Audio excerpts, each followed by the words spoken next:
everybody, it's Julie, and I'm so happy to be here on the Hero Arts blog with you today. I'm going to be making this very quick and fun card using a brand new stamp set called Brush Strokes from the Stamp Your Story release. And I'm also going to be playing with the new Hero Arts ink daubers. And I really love how these go down onto the rubber. I mean, smooth like butter.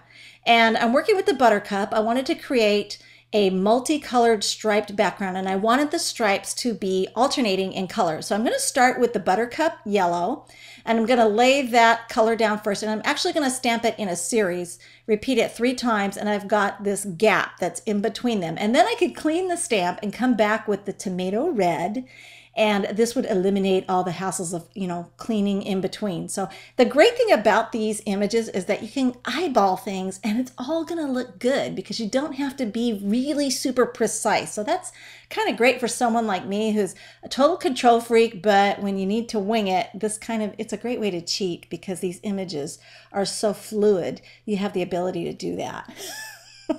I know, that's the way I think. So I'm going to stamp this twice in the gaps in between the yellow that I laid down previously. And there I've got my perfect stripes. And it's okay if they overlap a little bit. It's going to look great when it's all done. I think it looks great even right now. So I wanted to heat it up before the next step because that ink soaks into the paper and the paper was still holding the moisture from that. So I want to make sure that my paper was all dry when I go on to the next step. So I'm going to take the brush stroke heart from that set and ink it up with some Versamark and go ahead and stamp that. I had to kind of think about where I wanted it to go. I didn't want it to go dead center.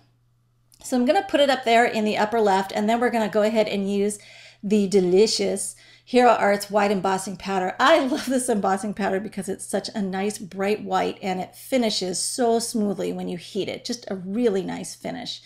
So I'd have to say it's my favorite white embossing powder. So we're going to heat that up, and you want to make sure that all the grains of embossing powder are thoroughly melted and everything's shiny and raised, and then you know you're done.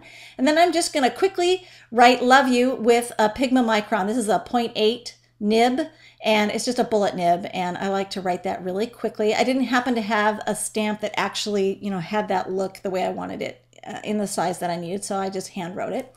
And then I got another idea as I was in the middle of this card and went, oh, let's go this way. So I started whacking things off and I trimmed it down, and that's okay. It's all good. You can do that. Just go where the muse takes you, huh? Those little voices in your head. So now I'm going to take another image. This is an ink splatter, and I wanted to do some splats with some black, and there's a perfect image in that stamp set for this. And so I wanted to have it in 2 different spots. So I'm going to go ahead and do the upper left corner there, and then I kind of needed to eyeball where it was going to go underneath that panel for the other one I wanted to put on there. So that I had to kind of gauge that with by putting the panel there temporarily. And then I'll go ahead and score or crease that fold line there, so that I have a nice crisp fold, and then I can go ahead and start putting things together. So I'm using some of the washi tape. This is a sheet of washi paper. It had these really nice black and white stripes that I wanted to use. And I'm just gonna go ahead and lay a strip of that where I want it. This is gonna hold that panel to the front of the card, and it looks like I'm futzing with my position there. I wanted to have it angled a certain way so it looked very deliberate. And then I'll go ahead and tear that off where I want it. And the great thing about this too is that washi tape is removable. So if you don't get it quite in position, you can always lift it up very carefully and reposition it. And then I just put some down on the bottom. I put some adhesive down on the bottom because I thought it looked better or more balanced without the extra washi tape along the bottom edge of this particular design. I think it looked very nicely weighted visually with that. And then I just tilted or curved up the edges there to give it some added dimension.